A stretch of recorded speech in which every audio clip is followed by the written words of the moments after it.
I trembled and shook. "Oh, please, miss," I murmured, but my voice was so soft I could scarcely hear it myself. Tears had gathered in my eyes and I blinked them back furiously. I couldn't let Miss Caulsan see me cry. I was 12 years old now. A big boy. "Buck up, Roger," I said to myself. I stood straighter and nodded solemnly at the woman. She smiled back. "Please give me your note," she ordered. I did not move. "Hello. Your note, please." "Roger. I am speaking to you."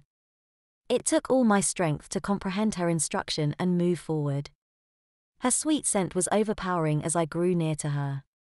I held out the note, willing myself not to tremble. It was in vain.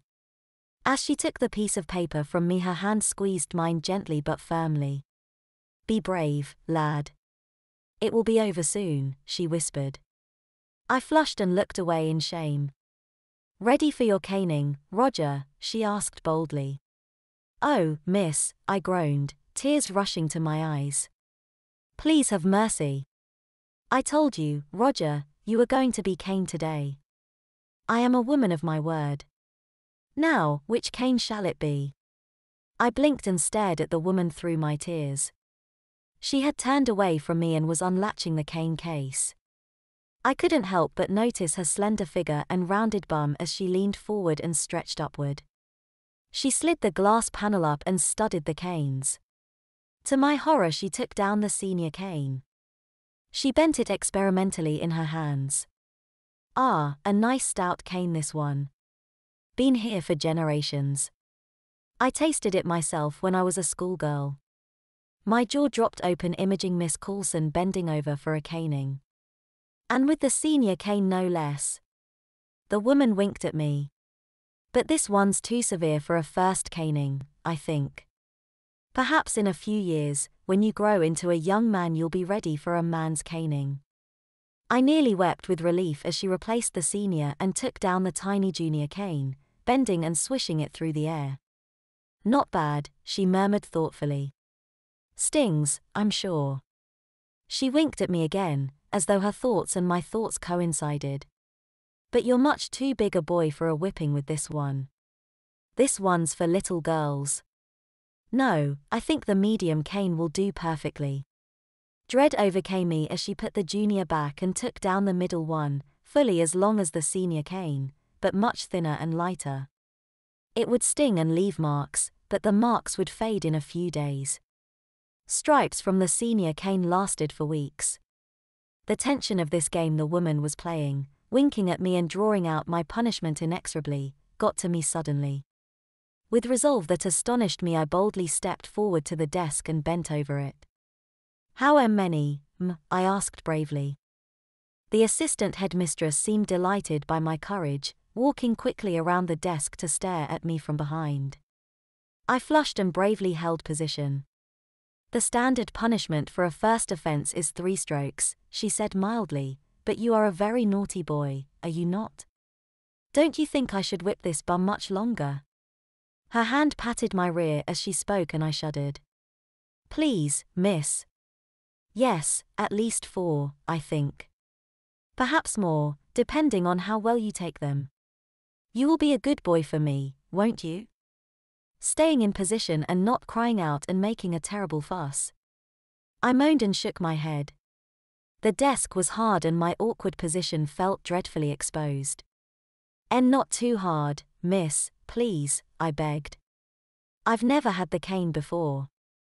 "Then we must make your first experience with it memorable," said the woman, and I heard the chilling sound of the cane swishing through the air. My bottom twitched and the heat from my earlier spanking felt quite pronounced. I will warn you right now that I take canings very seriously. A caning does no good unless it's a stiff one, and I make mine the stiffest. I was caned as a child, and though I can still remember how badly it hurt, it did me a world of good. "Oh, please, miss. Now buck up, lad. Be brave. It will be over soon and you'll be the better for it." Something hard pressed against the seat of my shorts and I tensed my legs in anticipation. My palms were sweaty as I gripped the opposite side of the desk. How much would it hurt? I thought. There was a long pause, then a swish followed by a loud firecracker explosion. Intense, blinding pain overwhelmed for a few seconds, and then I became aware of a deep and biting ache across my bottom. The stroke had landed full across both cheeks, high across the top of my bum. The stinging was amazing, but it faded quickly. I blinked back tears and realized with surprise that I hadn't cried out. There's a good lad. Well taken. Stay down, now. That's one, came the sweet siren voice of my tormentor. I was more conscious for the second stroke, and gasped loudly. The pain was worse, much, much worse. My fingers went white as I gripped the desk with all my strength so I wouldn't rise up. I couldn't let Miss Caulsan see how much she was hurting me. The line of agony across my seat felt like a hot branding iron against my bare skin. Surely she had sliced clean through my shorts. I could scarcely believe I had survived. Steady now. That's two. Swish crack. Ah. I yelped, writhing in misery on the desk. Tears spilled unbidden from my eyes and splashed across the polished wood.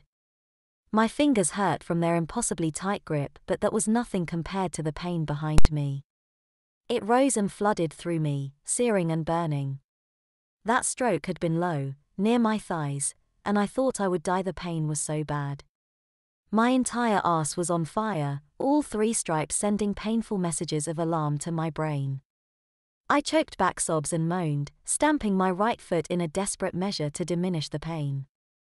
That's very good, Roger. Well taken. I told you it wasn't so bad. Just one more, then we'll rest and take a look at those stripes. The teacher's words flowed over me like water.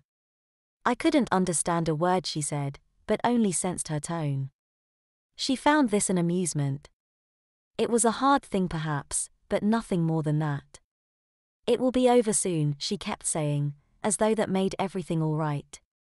Well, it had taken an eternity to get this far. Soon wasn't soon enough for me. I knew without any experience that the last stroke would be the hardest. I didn't see how I could endure it. I knew it would have me screaming around the room, dancing and holding onto my arse with all my strength. Miss Caulsan would see what a baby I was, and she would be disappointed that I couldn't take my caning like a big boy.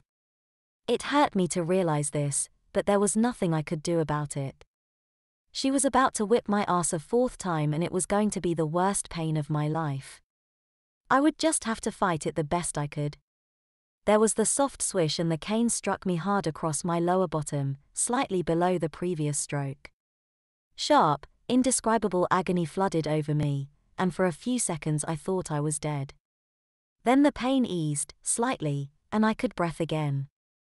To my amazement, the pain wasn't nearly as bad as before. Until then each stroke had built upon the previous, becoming more and more unendurable, but the third stroke had seemed to be the peak. The fourth stroke only extended the pain.